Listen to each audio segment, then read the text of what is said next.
kasih saudaraku pemirsa MTA TV, pendengar Persada FM dan MTA FM. Anda masih bergabung bersama kami dan kita lanjutkan kebersamaan kita di program Ustadz On Air malam hari ini. Dan untuk Anda yang ingin bergabung bersama kami tunggu di 0271661749. Dan kelihatannya sudah ada yang bergabung di line phone. Kita sapa untuk yang pertama kali. Assalamualaikum warahmatullahi wabarakatuh.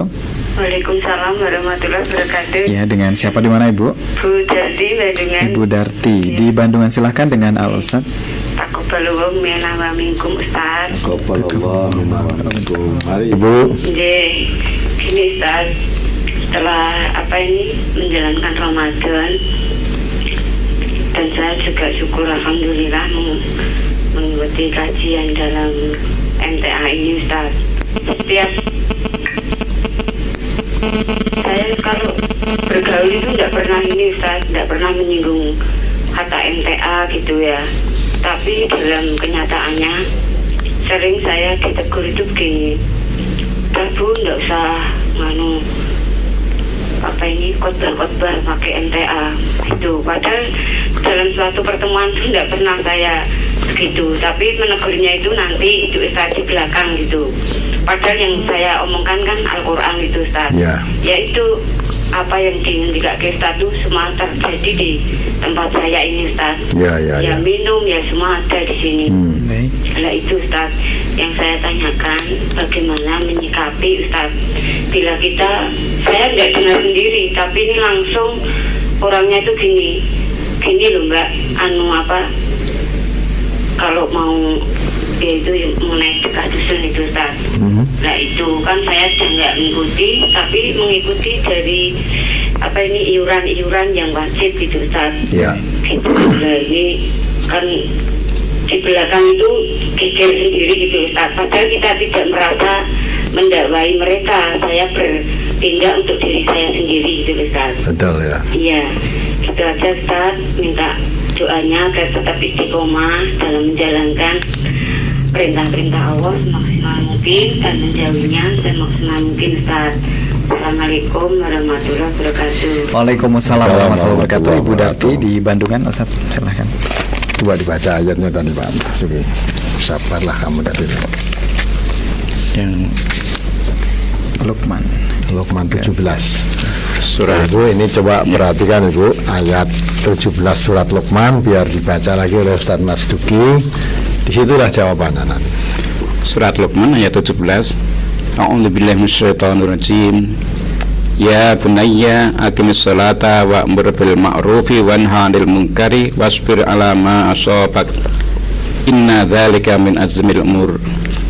Hai anakku, dirikanlah salat dan suruhlah manusia mengerjakan yang baik dan cegahlah mereka dari perbuatan yang mungkar dan bersabarlah terhadap apa yang menimpa kamu.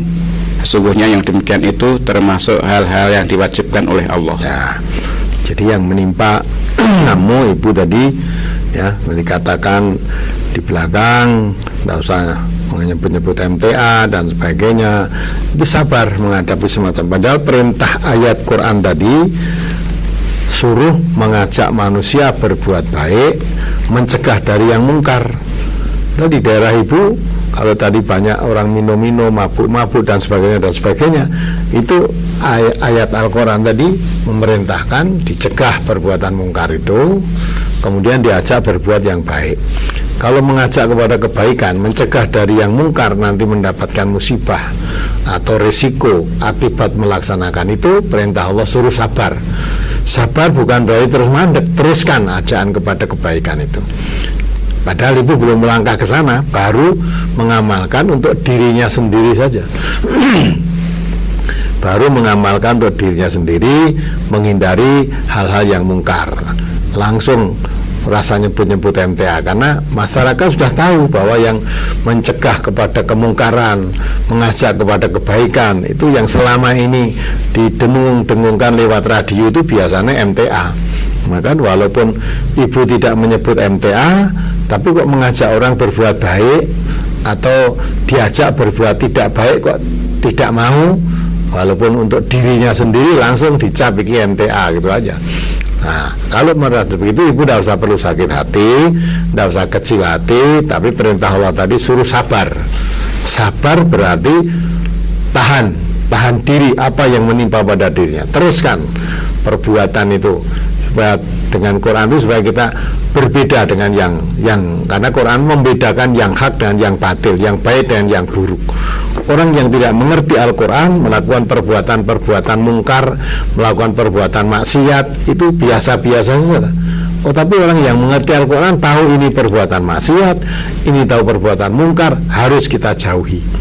Belum mengajak orang lain untuk menjauhi, baru dirinya sendiri menjauhi saja sudah ada resiko, mungkin dirasani, mungkin dicemooh dan sebagainya. Nah, ibu tetap sabar dalam arti tetap melaksanakan perintah-perintah Allah walaupun manusia akan mengatakan bagaimana, tetap melaksanakan menghindari larangan Allah walaupun mungkin manusia mengatakan tidak umum, mengatakan tidak bermasyarakat, dan tetap menerima kenyataan yang ada dengan rasa senang, ya, rasa qanaah, menerima apa yang diberikan oleh Allah. Apalagi kalau dibegitukan atau dicela, dicemooh dan sebagainya karena mengamalkan tuntunan yang benar. Tapi sekarang itu memang melaksanakan tuntunan yang benar itu ya tanpa asing. Nah, mudah-mudahan ibu termasuk orang yang asing, kata Nabi, ya bahagia orang yang asing. Artinya di tengah-tengah orang berbuat mungkar kok tidak mau berbuat mungkar, di tengah-tengah orang berbuat dosa kok ini tidak mau melanggar dosa, asing kan. Di tengah-tengah orang suka bohong kok ini ada orang jujur, asing. Nah, maka itu bertahanlah ibu, tetap pertolongan Allah akan datang kepada orang yang sabar tadi. Justru ayat tadi mengatakan yang sabar itu sesuatu yang patut atau yang diwajibkan oleh Allah. Nanti tetap pelaksanaan apa yang ibu amalkan terus ditingkatkan, syukur tingkatkan malah keberaniannya mengajak yang lain untuk berbuat baik, mengajak yang lain untuk meninggalkan yang mungkar. Insya Allah Allah selalu membersamai orang-orang yang benar. Baik. Begitulah ibu jawaban saya. Terima kasih, mudah-mudahan paham. Terima kasih. Demikian untuk Ibu Darti yang ada di Bandungan, dan kami sapa kembali untuk Anda pendengar pemirsa yang akan bergabung bersama kami di 0271661749. Assalamualaikum warahmatullahi wabarakatuh. Waalaikumsalam warahmatullahi wabarakatuh. Dengan siapa di mana Ibu? Ini dengan Tari. Mbak Tari di mana? Ya, di Sukoharjo. Di Sukoharjo, silahkan dengan Ustaz. Iya, ini Ustaz mau tanya. Assalamualaikum. Waalaikumsalam warahmatullahi wabarakatuh. Saya tuh bapak saya dulu masih hidup itu pernah bilang ke saya kalau saya udah dinikahkan, itu kan pada waktu itu belum nikah, kalau mau dinikahkan itu istilahnya mau sedekah dengan tidak menerima sumbangan dengan menggelar wayang. Tapi setelah bapak meninggal itu saya baru bisa menikah. Nah, itu apakah setelah saya mampu, kan kebetulan ini saya mampu, apakah saya harus melaksanakan istilahnya keinginan beliau gitu. Sebagai anak itu apa yang harus saya lakukan gitu. Itu terima kasih. Assalamualaikum warahmatullahi wabarakatuh. Waalaikumsalam warahmatullahi wabarakatuh. Jadi kalau nanti dinikahkan bapaknya bernadar menggelar wayang, nanggap wayang tidak usah menerima sumbangan gitu ya.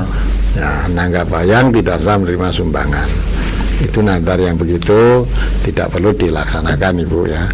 Kalau tidak menerima sumbangan tadi betul, memang hakikatnya walimah itu bukan sumbangannya kok, walimah untuk nikah itu ya ngajak tetangganya untuk makan bersama. Jadi makan bersama dengan tetangga, yang diutamakan orang yang perutnya lapar, maksudnya orang yang tidak punya. Itu namanya walimahan. Betul kalau mengajak tidak menerima sumbangan, itu betul. Tapi yang nanggap wayang tadi andai kata tidak dilaksanakan tidak mengapa, tidak berdosa. Tiga ibu ya. Jadi apalagi itu apa itu yang nikah itu ibu setelah bapak meninggal ya toh? Itu kan nadar bapaknya. Kalau nadar itu kalau memang baik ya perlu dilaksanakan, kalau tidak ya tidak usah dilaksanakan. Kalau nadarnya tidak menerima sumbangan itu baik untuk dilaksanakan itu. Kalau nanggap wayangnya tadi tidak usah dilaksanakan, tidak apa-apa. Ya, demikian tadi untuk Mbak Lestari di Sukoharjo. Terima kasih kebersamaannya. Dan untuk Anda pemirsa dan pendengar yang akan bergabung bersama kami silakan 0271661749. Assalamualaikum warahmatullahi wabarakatuh. Waalaikumsalam warahmatullahi wabarakatuh. Dengan siapa di mana Bapak? Dan Bapak Ahmad di Sragen. Bapak Ahmad di Sragen, silahkan dengan Ustaz. Waalaikumsalam warahmatullahi wabarakatuh. Mari Rahmat. Halo, bertanya Pak. Ya, silakan. Ini saudara saya kan mau menikah. Nah, itu ya jadi perempuan itu menggunakan acara-acara seperti itu. Ada tempat dan yang Nah, dari sini dia orang tua itu boleh menyaksikan pernikahan sepertinya itu enggak Pak? Nah, adat yang dimaksud gimana Pak? Adat Seperti temu manten, bermayang itu. Ya. Ya, kan Assalamualaikum warahmatullahi wabarakatuh. Waalaikumsalam warahmatullahi wabarakatuh. Ini boleh menyaksikan atau tidak? Baik Bapak, ya semaksimalnya kalau bisa dinasehati. Nggak usah pakai kembar mayang. Karena kembar mayang itu terus terang itu ada unsur-unsur kesyirikan di dalamnya. Ya, karena meyakini kalau tidak pakai kembar mayang nanti akan membawa dampak yang tidak baik kepada mempelai berdua, atau membawa yang tidak baik tadi, misalnya salah satu pengantinnya atau kedua-duanya. Itu kalau ada keyakinan kembar mayang itu seolah-olah membawa keselamatan atau mendatangkan berkah untuk mempelai berdua, nah itu memang tidak boleh dilakukan, tuh termasuk perbuatan syirik. Nah, itu dinasihati, sebelumnya disampaikan dulu dari pihak laki-laki, nanti tidak usah pakai begini, tidak usah pakai begitu dan sebagainya. Nah, kalau ternyata dia masih memakai, itu ya dosanya biar ya pikul lah. Artinya kita datang ke situ bukan untuk menyaksikan kembar mayangnya, tapi menghadiri walimahannya, makannya dan gitu kan, tidak masalah itu. Adapun masalah ditemokke tadi ya, itu memang adat kebiasaan kita. Kalau cara Islam sebenarnya tidak usah ditemukan ya, nanti biar ketemu sendiri. Manten itu yang baik biar temu sendiri, nanti tidak usah ketemu disaksikan orang banyak begitu, nanti kan ketemu sendiri kan lebih mesra lagi itu. Nah, itulah, tapi adat yang berlaku di situ ya, kalau memang yang menjalankan itu orang belum tahu, dinasihati belum memungkinkan, ya udah melalui waktu nanti sambil berjalan ya, terutama anak laki-lakinya aja yang dinasihati, itu kan yang punya kerja kan orang tuanya ya. Anak laki-lakinya nanti setelah kamu punya istri, nah harus menjadi pimpinan kamu ya, pisahkan dari kebiasaan-kebiasaan yang begitu, dididik semaksimalnya oleh suami, karena ar-rijal qawwamun 'alan nisa gitu kan. Suami nanti yang berkewajiban memimpin. Perkara itu tadi orang tuanya yang melakukan begitu, kalau sudah dinasihati tidak mau berhenti ya sudah, silakan, nanti dosanya biar ditanggung sendiri. Apa datang ke situ tidak masalah ya, mungkin mengajarnya begitu ya, boleh saja. Tapi nanti kalau diunduh dibawa ke rumah, nah Bapak harus melaksanakan yang berbeda sesuai dengan tuntunan ya, yang biasa dilakukan di situ tadi hilangkan semua, di rumah tidak usah pakai acara-acara seperti itu. Nah gitu kan, jadi bisa mengerti antara orang yang sudah mengerti dan tidak mengerti kan harus berbeda gitu loh. Baik, demikian tadi untuk Bapak Ahmad yang ada di Sragen. Selanjutnya kami sapa kembali 0271661749. Assalamualaikum warahmatullahi wabarakatuh. Waalaikumsalam warahmatullahi wabarakatuh. Dengan siapa di mana Bapak? Taqabbal minakum.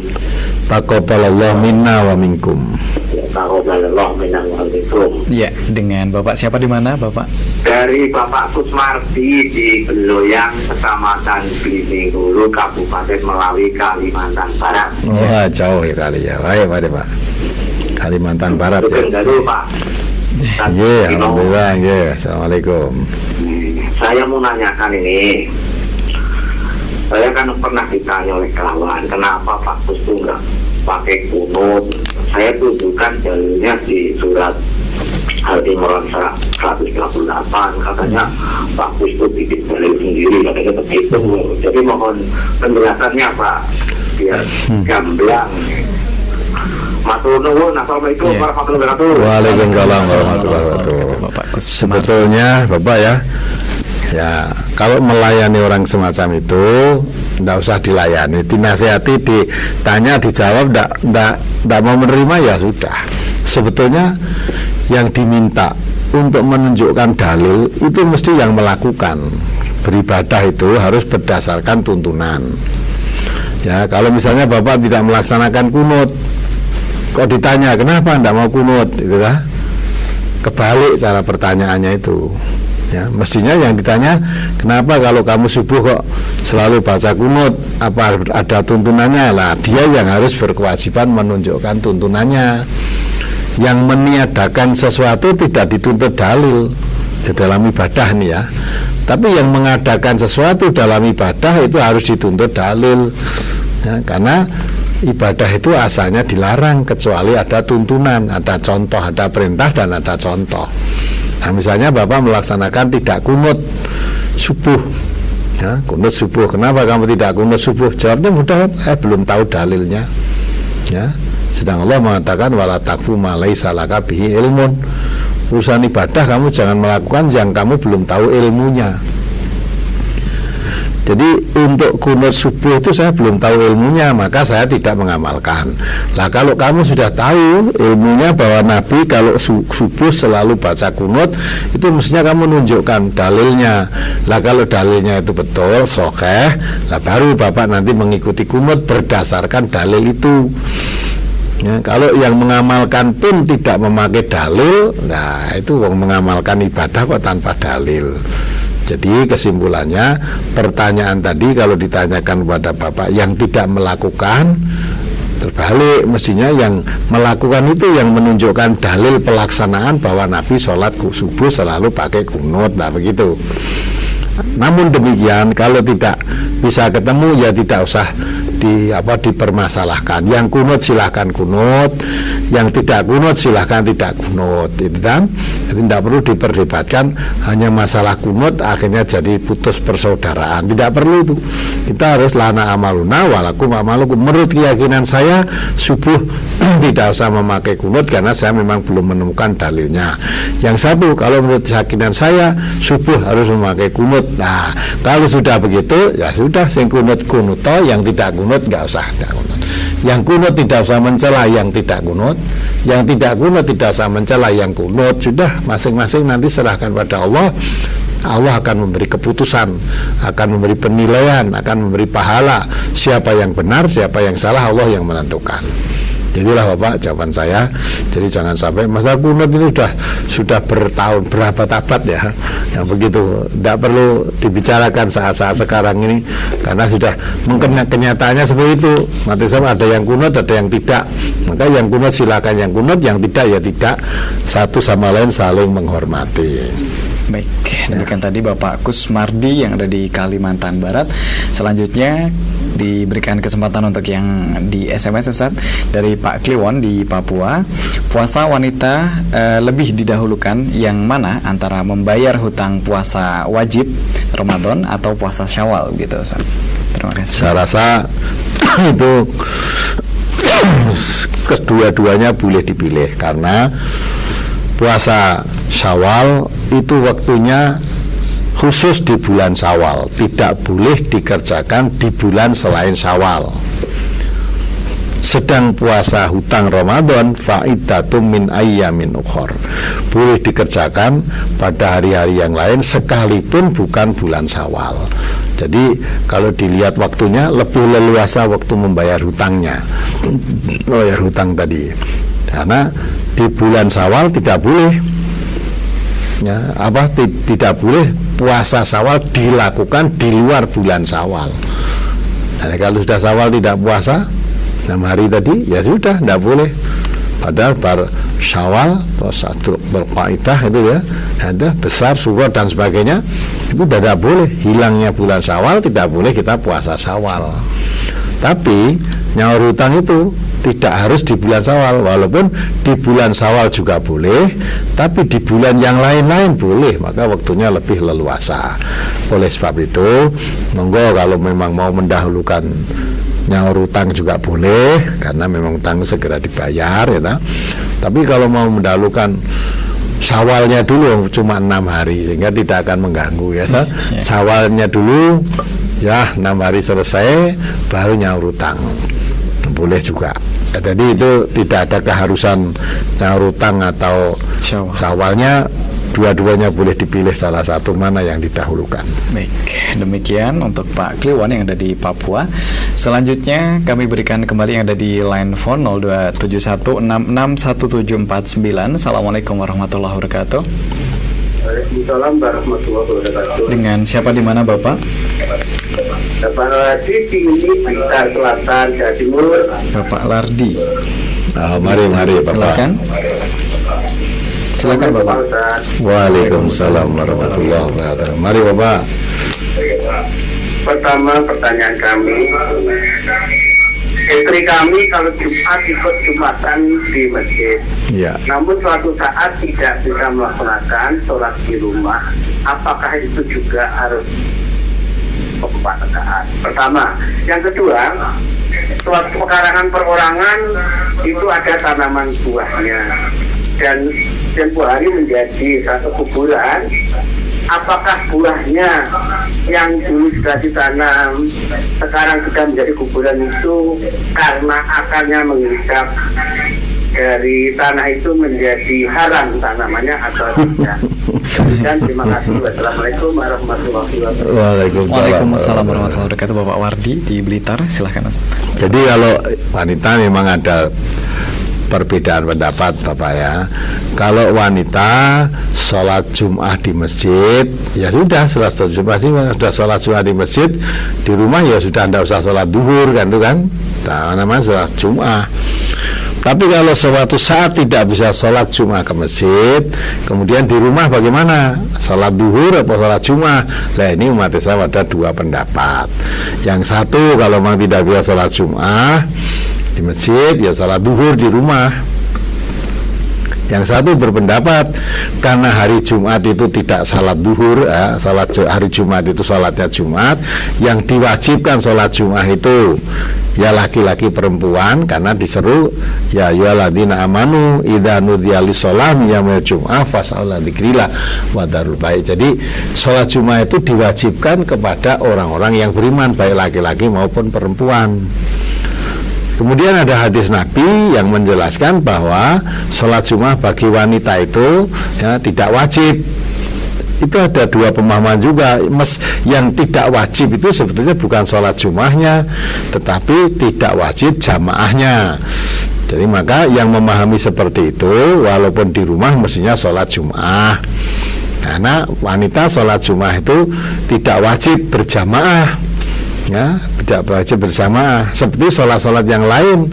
Nabi kita mengatakan dalam hadis yang lain, sebaik-baik masjid bagi wanita itu di rumah. Ya, sebaik-baik masjid itu maksudnya sholat bagi wanita itu di rumah.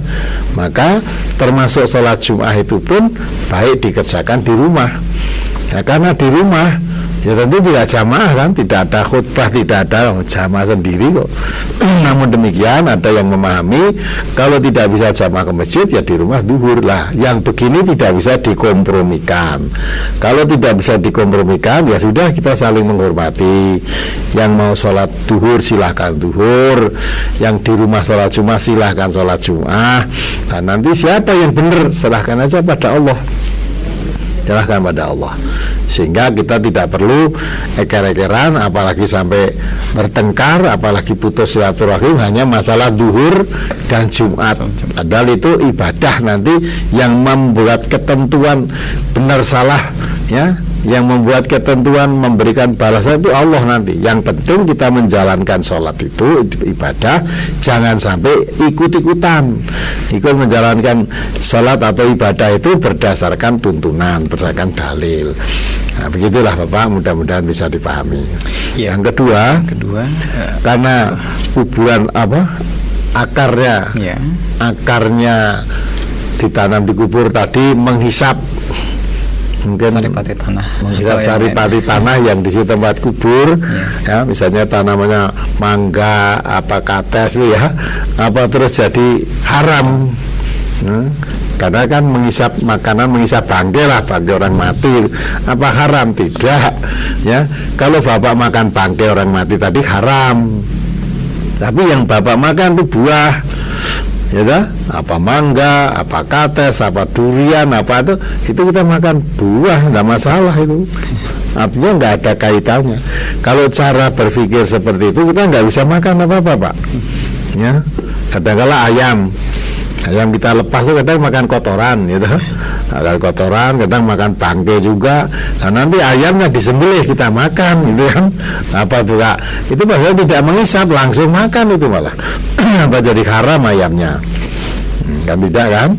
Nah, itulah. Maka dari itu yang wujud ya, kecuali kalau kita makan bangkai, kita yang makan itu makan ayam kok. Ya, perkara ayamnya tadi habis makan apa, silahkan lah. Itu ayam. Ya, ayam itu tidak ada halal haram, makan apa-apa boleh, apalagi tanaman. Ya, tanaman ya, di situ tempat kuburan mungkin habis ngubur orang mati tadi jadi pupuk, malah jadi subur tanamannya, jadi pupuk ya, buahnya jadi baik.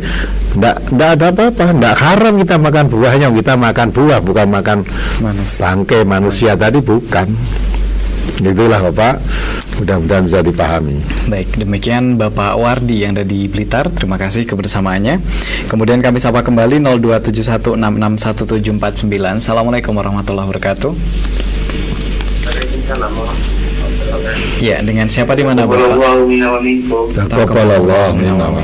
Dengan Bapak siapa di mana? Sabarianto dari Batam. Batam. Oh iya, mari Bapak. Ya, mau tanya Ustaz ini tentang surat Al-Baqarah ayat yang 100, yang ke-208 dengan 208.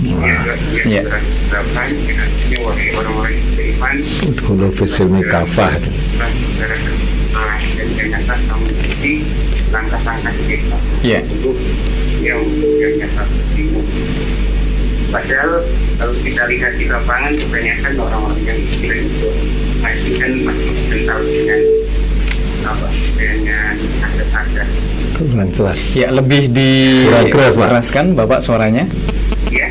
Suaranya lebih diperkeras malam kali. Iya. Ya. Yang surat Al-Baqarah yang ke-208 ya ayyuhalladzina amanu tu'minu billahi wala tattabi'u syaitan. Wahai orang-orang yang beriman, masuklah ke dalam Islam secara keseluruhan dan janganlah kamu ikuti langkah-langkah syaitan. Sungguh ia musuh yang nyata bagimu. Kalau lihat di lapangan kebanyakan orang-orang dan istilahnya seperti kembali ke yang ke-100, yang Al-Baqarah ke-170. Dan saya kan istilahnya sebagai seorang anak, apabila memberi peringatan atau sesuatu kepada orang tua dan peringatan ini kadang-kadang tidak dihiraukan dia, kadang-kadang berulang-ulang memperingati. Seandainya tidak dihiraukan, apakah sudah bisa dibilang kalau itu istilahnya gugur kewajiban? Ya, baik. Demikian Bapak. Iya, demikian. Iya. Terima kasih untuk Bapak Sam Haryanto yang ada di Batam. Apakah sudah gugur kewajibannya Ustaz ketika orang tua tidak memenuhi atau sudah diseru tetapi tidak? Ya. Jadi kewajiban Nabi Muhammad SAW itu diutus oleh Allah itu hanya menyampaikan kebenaran. Wa ma arsalnaka illa kafatal linnas basyira wa nadhira. Aku mengutus engkau Muhammad untuk menyampaikan kepada segenap manusia, yaitu memberi kabar gembira dan memberi peringatan. Artinya Nabi aja mendakwahkan agama itu hanya menyampaikannya, tidak memaksa orang untuk harus mau menerima seruannya, tidak. Maka dari itu Bapak kalau sudah menyampaikan kebenaran kepada bapaknya atau kepada siapa saja sudah disampaikan, ternyata tidak diterima, ya sudah, kewajibannya sudah gugurannya, kewajiban menyampaikan itu sudah disampaikan, berarti kewajibannya sudah dilaksanakan. Kewajiban sudah dilaksanakan, ternyata yang diingatkan tidak mau menerima, ya sudah, tidak ada kewajiban atau tidak menanggung dosa, tidak, dosanya ditanggung sendiri. Namun kalau itu bapaknya, ya mestinya bapak tidak hanya sekali 2 kali, setiap ada kesempatan baik sampaikan lagi, setiap kesempatan baik sampaikan lagi, sambil mohon pertolongan pada Allah, berdoa mudah-mudahan Allah membuka hidayah untuk orang tuanya bisa menerima kebenaran. Itu. Kemudian kaitannya dengan ya ayyuhalladzina amanu udkhulu fis-silmi kafah, masuk pada Islam secara keseluruhan, itu yang penting diri kita sendiri, ya, kita sebagai orang Islam, ya, supaya kita memakai Islam itu secara keseluruhan, tidak pilih-pilih. Nah, kemudian ayat itu sampaikan kepada orang lain dalam berdakwah ini, supaya setiap muslim, ya, setiap orang yang beriman, ya, karena yang disuruh orang yang beriman, ya ayyuhalladzina amanu udkhulu fis-silmi kafah, orang yang beriman supaya menerima Islam itu secara keseluruhan.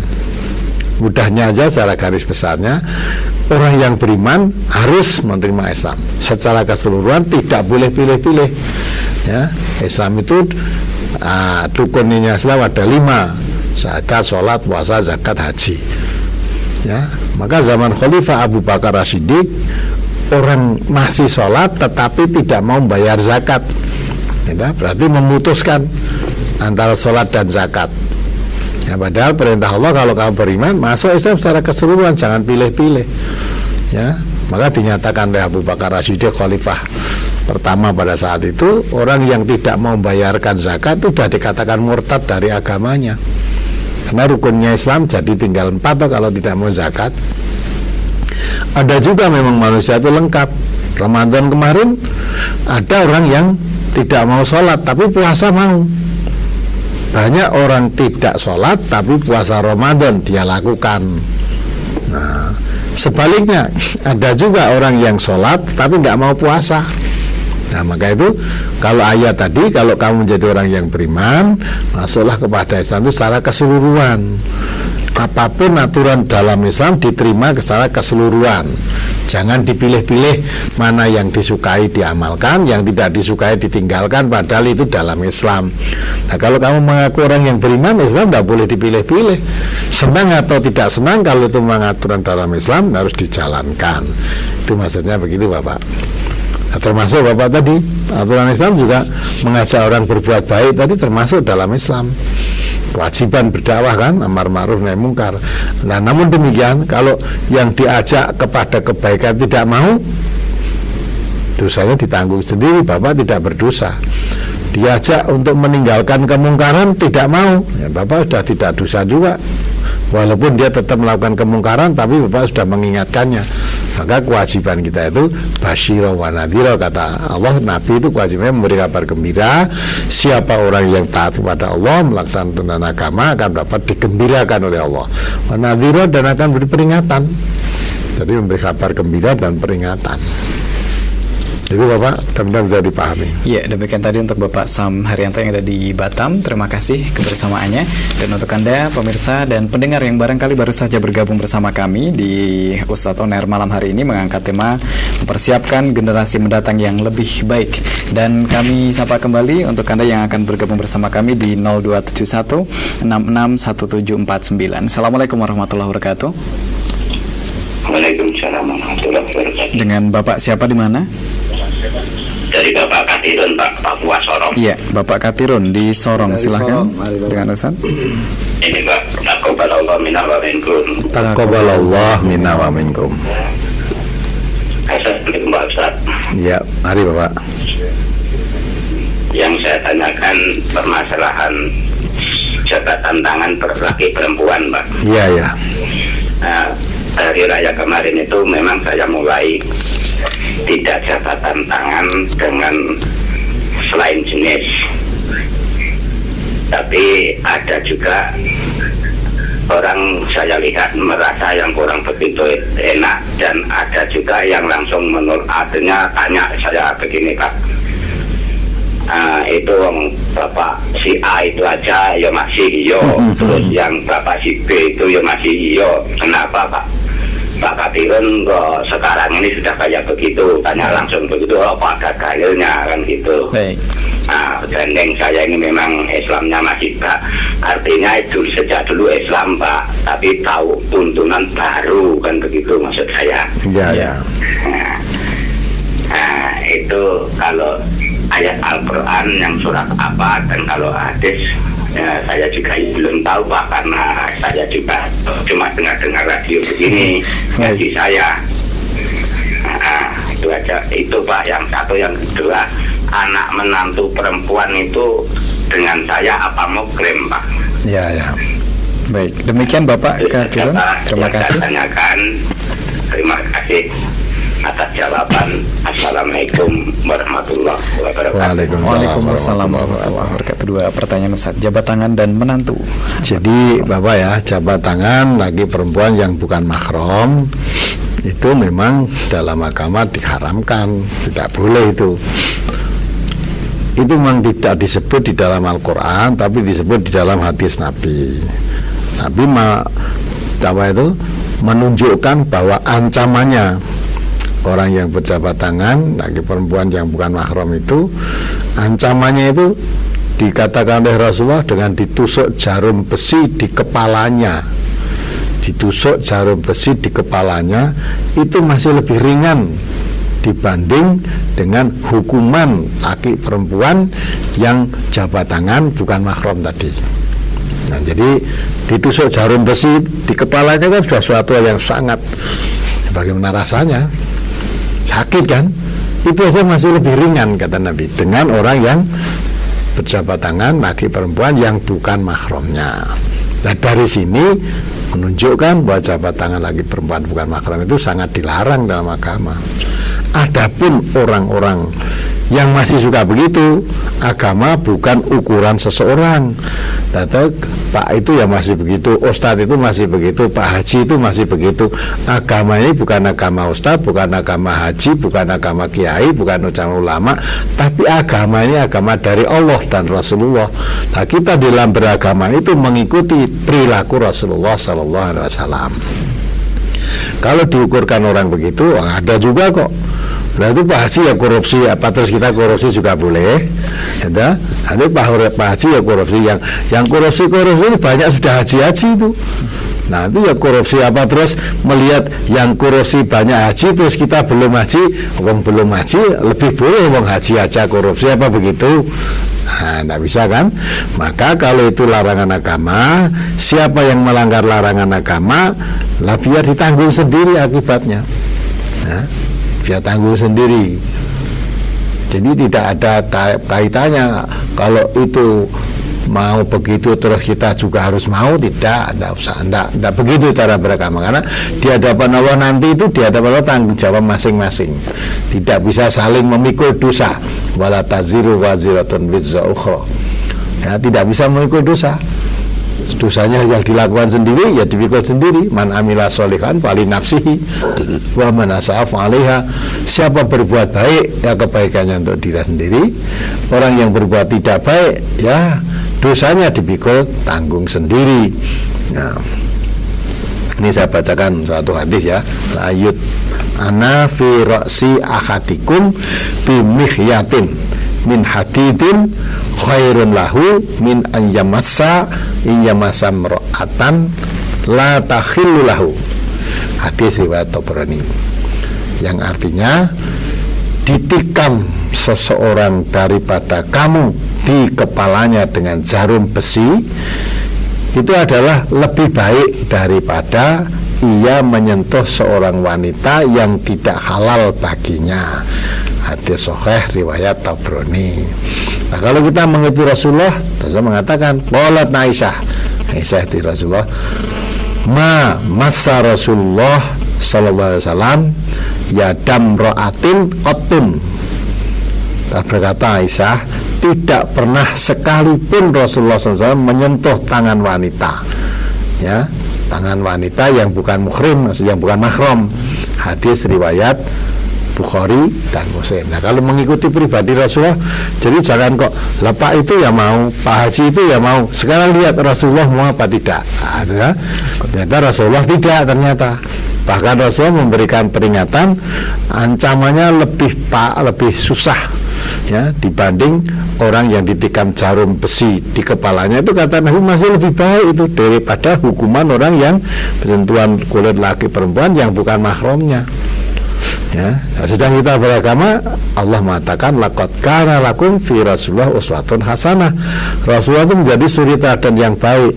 Jadi kalau kita membandingkan Pak Haji itu ya mau, Pak Ustadz itu ya mau, Pak Kiai itu ya mau. Sekarang Pak, jangan Pak ini Pak itu, Nabi mau enggak? Nah, kita beragama suruh mengikuti Rasulullah. Nah, adapun orang yang masih suka begitu, ya silahkan saja. Tapi bagi yang sudah mengerti tidak mau, ya memang kadang-kadang begitu maunya orang itu ya, kalau tidak sama dengan dirinya itu dianggap ya tidak bermasyarakat atau tidak mau serawung, walaupun itu melakukan suatu kebenaran atau menghindari sesuatu kemungkaran. Maka bagi kita beragama itu tidak usah melihat orang ya, saya akan melaksanakan tuntunan Allah dan Rasulullah. Orang melihat boleh senang boleh tidak senang. Yang paling kita susah itu kalau sampai Allah tidak senang dengan yang kita lakukan. Kalau hanya tidak disenangi manusia, di dunia manapun manusia itu ada dua ya, ada yang senang, ada yang tidak senang, ada yang masa bodoh malah. Jadi ya, nah, maka kita tidak perlu kepingin disenangi manusia. Yang penting bagaimana disenangi Allah. Itulah Bapak cara kita beragama. Sehingga kalau beragama melihat orang ya kacau nanti. Untuk melakukan suatu perbuatan dalam melaksanakan agama itu tidak usah minta pertimbangan manusia ya. Kalau sudah jelas itu larangan Allah, tinggalkan. Kalau jelas itu perintah Allah, kita lakukan. Tidak usah minta pertimbangan manusia. Masa perintah Allah harus dipertimbangkan oleh manusia? Ya begitulah Pak, mudah-mudahan bisa dipahami. Baik, untuk yang kedua, menantu perempuan. Oh ya, menantu perempuan itu mahram ya. Jadi Bapak punya mantu ya, menantu perempuan itu mahram ya, mahram. Jadi ya seperti menantu ya, jadi istrinya anaknya kan, itu kalau nanti anaknya meninggal mama itu nggak boleh dinikahi oleh Bapak, karena itu seperti anaknya sendiri kan, jadi mahram. Jadi mahram. Jadi mahram itu artinya laki perempuan yang diharamkan oleh Allah mengadakan hubungan pernikahan. Ya gitulah. Baik, demikian tadi untuk Bapak Katirun yang ada di Sorong, Papua. Terima kasih kebersamaannya. Kemudian kami sapa kembali 02716617749. Assalamualaikum warahmatullahi wabarakatuh. Waalaikumsalam warahmatullahi wabarakatuh. Iya, dengan Bapak siapa di mana? Dengan Bapak Fauzi di Blora. Bapak Fauzi. Mari Pak Fauzi. Dengan Ustaz. Ya, ini mau tanya Pak Ustaz. Ya. Terkait masalah tahiyat. Itu saya pernah mendengar katanya untuk tahiyat karena Rasul atau Nabi sekarang sudah tidak ada, maka bunyi tahiyat itu at-tahiyatul mubarakatus sholawatut thayyibatulillah. Bukan assalamualaikum, tapi assalamu alaihi Nabi sallallahu alaihi wasallam dan seterusnya. Itu mohon penjelasan Bapak, sehingga di dalam tahiyat itu kami merasa mantap. Itu yang betul, yang bagaimana gitu. Demikian. Terima kasih. Ya, terima kasih Bapak Fauzi. Terima kasih. Assalamualaikum warahmatullahi wabarakatuh. Waalaikumsalam warahmatullahi wabarakatuh. Jadi Bapak ya, tadi katakan ibadah itu menurut tuntunan. Yang dituntunnya oleh Rasulullah juga itu assalamualaikum ayyuhan nabiyyu warahmatullahi wabarakatuh. Nah sekarang kalau diganti assalamualaikum Muhammad Rasulullah, itu malah saya belum tahu dalilnya dari mana itu. Ya. Dalilnya bagaimana? Kalau tuntunan ibadah itu Nabi ketika masih ada, masih hidup atau sudah meninggal, tidak ada perubahan. Tidak ada berubah. Kalau dulu Nabi menurunkan assalamualaikum ayyuhan nabiyyu, ya sekarang Nabi tidak ada ya assalamualaikum ayyuhan nabiyyu. Sama gitu lah. Karena ibadah itu mengikuti contoh Nabi. Nah, sedang Nabi mencontohkan seperti itu. Setelah Nabi wafat tentu tidak ada perubahan. Karena yang berhak merubah siapa? Sudah tidak ada. Merubah tuntunan Nabi malah sesat kita. Ya. Nah, sesat kan tuntunan Nabi. Apalagi assalamualaihi, ya, dari buatan assalamualaihi Muhammad Rasulullah itu ya. Nah, walaupun Muhammad Rasulullah tidak ada, kan kerasulannya itu masih ada. Kerasulan beliau yang jadi contoh dalam kehidupan kita kan kerasulannya ya, Rasul. Jadi kok assalamualaihi itu didapat dari mana? Kan membuat sendiri itu malah. Nanti tetap yang betul mengikuti ya, assalamualaikum ayuhan nabiyyu warahmatullahi wabarakatuh. Itulah Bapak, berdasarkan dalil yang ada. Salawat di dalam salat tahiyat itu, jadi dalam tahiyat tasyahud lah, membaca tahiyat itu bunyinya seperti itu. Tidak ada yang diganti assalamualaikum Muhammad Rasulullah, itu nggak ada, didapat dari mana? Itu akal yang maju, itu akal itu. Iya. Ya. Demikian untuk Pak Fauzi yang ada di Blora. Terima kasih kebersamaannya. 0271661749. Kami sapa kembali. Assalamualaikum warahmatullahi wabarakatuh. Waalaikumsalam warahmatullahi wabarakatuh. Iya, dengan siapa di mana Ibu? Ini dengan Arti di Wonogiri. Iya, silahkan. Iya. Ini mungkin di luar tema Pak Ustadz. Iya, baik, mari Ibu. Iya, ini apa itu, bagaimana menghadapi ibu yang bisa dicurigai itu punya teman cowok itu yang bukan muslimnya Pak Ustadz. Bagaimana, tolong Bu ulangi. Bagaimana caranya menanggapi atau menghadapi ibu yang kemungkinan besar itu ibu itu melakukan perselingkuhan gitu Pak Ustadz. Ya. Itu apa itu berbagai bukti itu udah saya ketahui gitu. Cuma kemarin karena bukti itu ya saya mendengar sendiri percakapan ibu dengan laki-laki itu, tapi saya mencoba untuk diam. Tapi kemarin karena saya mendengar sendiri percakapan itu, saya mencoba memberontak, cuma mengingatkan ibu, tolong Bu ingat dosa, saya bilang gitu. Tapi ibu itu tidak mau mengakui hal itu gitu. Pokoknya ibu bilang kalau saya itu mudahnya berselingkuh gitu. Pokoknya nggak mau mengakui hal itu. Terus saya dibilangkan sebagai anak yang durhaka. Terus pokoknya omongan orang tua itu bisa marati anaknya gitu. Ya berbagai omongan atau kata-kata udah saya terima dari ibu, tapi saya cuma takut gitu kalau suatu saat itu aset itu menimpa keluarga gitu. Yang saya inginkan bisa menuju ke jalan lurus gitu, gimana Pak Ustadz. Kebetulan tuh ayah saya itu ya imannya kurang, jadi kayak nggak tahu apa-apa gitu. Saya mencoba bicara sama ayah, ya ayah sendiri hanya diam, pokoknya terlalu banyak mengalah gitu. Ini anak kami kita bersaudara perempuan semua. Ya kebetulan nggak ada yang beranjak sama ibu, yang seorang punya mesti harus dihormat. Kebetulan ya saya yang paling. Ibunya sholat Ibu? Ibunya sholat? Ibu sholat? Ibunya ya enggak cuma kadang-kadang disuruh sholat gitu ya. Ya pokoknya sulit. Iya. Kadang-kadang mungkin itu temannya juga itu sering ke tempat dukun atau ke tempat orang tua zaman dulu gitu Pak Ustadz. Iya. Jadi sekarang itu kayak tekanan batin itu saya merasa durhaka kepada ibu, tapi apa yang saya lakukan itu saya anggap itu benar gitu mendengarkan orang tua. Tapi kemarin ibu udah banyak bicara ngomong-ngomong, pokoknya kamu itu anak yang bahasanya malaki, kamu sholat sedikit itu aja salah, aku itu orang tuamu, pokoknya itu macam-macam. Saya terima, saya minta solusinya Pak Ustadz. Iya, terima kasih. Ya, demikian Pak Ustadz. Ya. Assalamualaikum. Waalaikumsalam warahmatullahi wabarakatuh. Ibu warahmatullahi wabarakatuh. Jadi Ibu, kalau memang ada tanda-tanda ibunya melakukan sesuatu perselingkuhan itu dosa besar. Ya, tanda-tanda itu diingatkan. Pengingatan itu betul. Ya perkara nanti ibunya tidak mengakui itu, tetapi ibu sudah menyampaikan, memperingatkan, itu sudah betul. Nah, paling tidak kalau memang belum melakukan perselingkuhan, dengan peringatan itu ya mudah-mudahan menjadi pelajaran.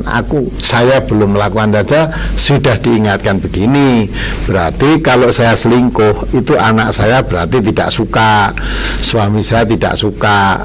Untung saya belum selingkuh, mudah-mudahan tidak terjadi perselingkuhan, mudah-mudahan akan berpikir secara itu. Nah, namun demikian kalau ternyata terjadi perselingkuhan tidak diakui, itu Allah akan menunjukkan bukti. Nanti Allah akan membuktikan sebenarnya bagaimana. Nek wong Jawa ngandake becik ketitik ala ketara, itu betul nanti. Akhirnya lama-lama akan dibongkar oleh Allah nanti. Kalau diingatkan tidak mau surut, ya nanti akan diingatkan oleh Allah, ditunjukkan. Ya, coba tolong surat Al-An'am 54 itu 44. Ya. Kalau nasu madzukiru bihi fatahna alaihim abwaaba kulli syai', itu coba dibaca. Surat Al-An'am nomor surat 6 ayat 44. A'udzu billahi minasyaitonir rajim.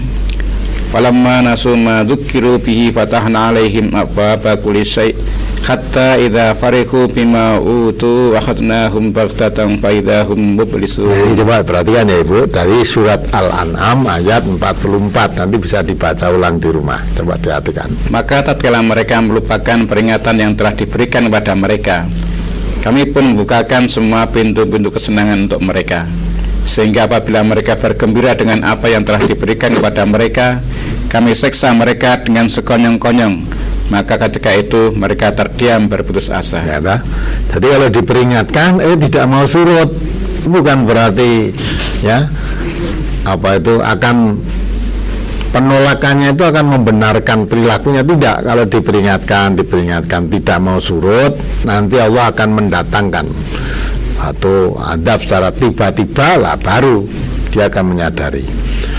Ya. Datang siksa Allah sekonyong-konyong yang tidak disadari kedatangannya itu. Itu lagi dalam surat Ibrahim itu 42 ya. Itu yang perlu Ibu perhatikan itu. Surat Ibrahim nomor 14 ayat 42 dan 43. Wala tahsabanna Allah ghafiran amma ya'maludz zalimun. Innama yu'akhiruhum liyaumin tashkhasu fihi al-absar. Muhtiina muqni'i ru'usihim la yartaddu ilaihim tarfuhum wa afidatuhum hawa. Dan janganlah sekali-kali kamu Muhammad mengira bahwa Allah lalai dari apa yang diperbuat oleh orang-orang yang zalim. Sesungguhnya Allah memberi tangguh kepada mereka sampai hari yang pada waktu itu mata mereka terbelalak. Mereka datang bergegas-gegas memenuhi panggilan dengan mengangkat kepalanya, sedang mata mereka tidak berkedip-kedip dan hati mereka kosong. Ya. Jadi orang itu jangan mengira, jangan manusia janganlah sekali-kali kamu Nabi Muhammad maksudnya mengira bahwa Allah lalai dari apa yang diperbuat oleh orang-orang yang zalim.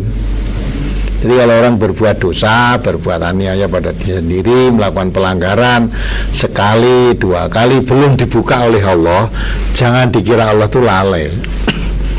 Sebenarnya itu kasih sayang Allah memberikan tangguh.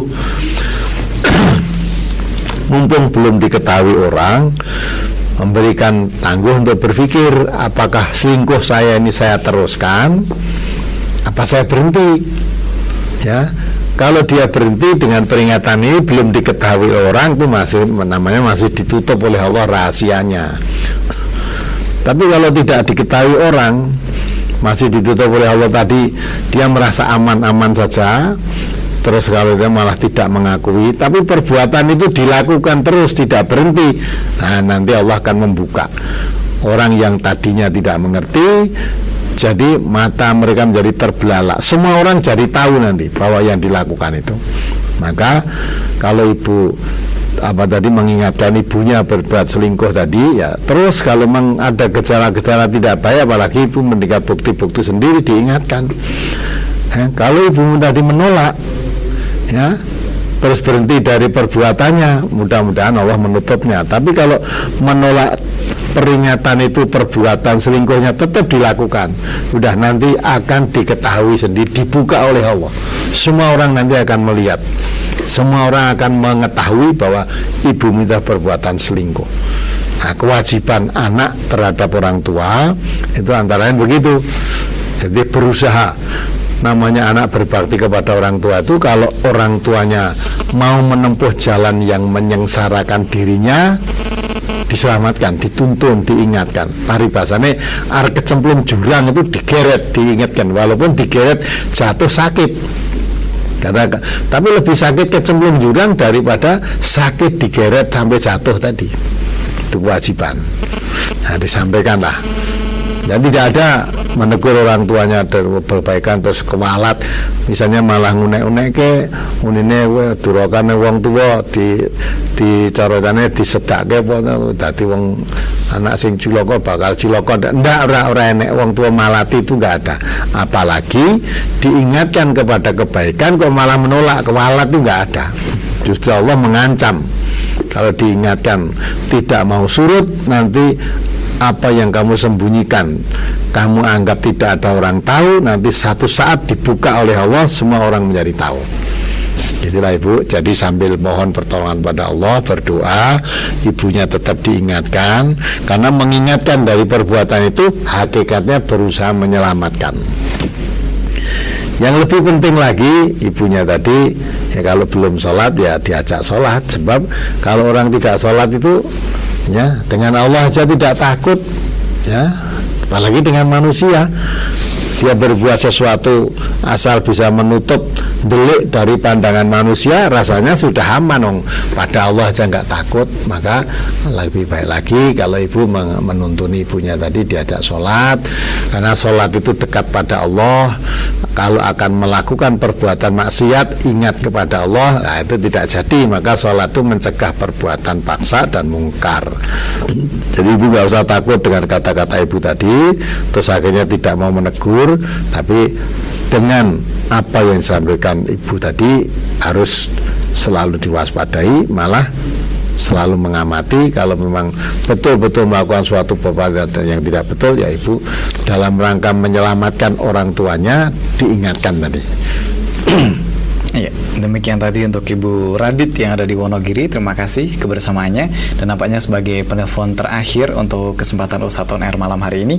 Dan Ustadz, sebelum kita akhiri kebersamaan kita di program Ustadz On Air malam hari ini, mungkin ada yang ingin disampaikan untuk paparan akhir.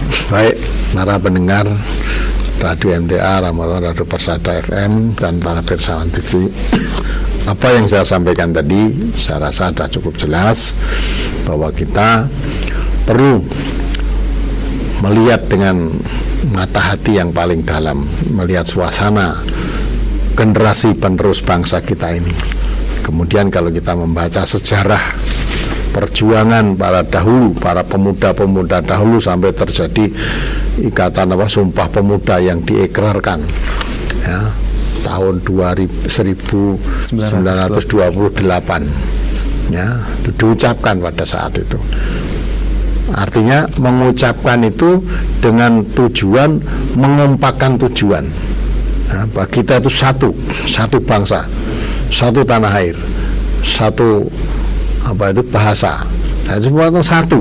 Walaupun tidak bertemu dalam satu agama, tapi kita temu satu bangsa Indonesia. Walaupun tidak ketemu dalam satu bahasa, ya, bahasa daerah masing-masing, bahasa suku, kita ketemu dalam satu bahasa Indonesia.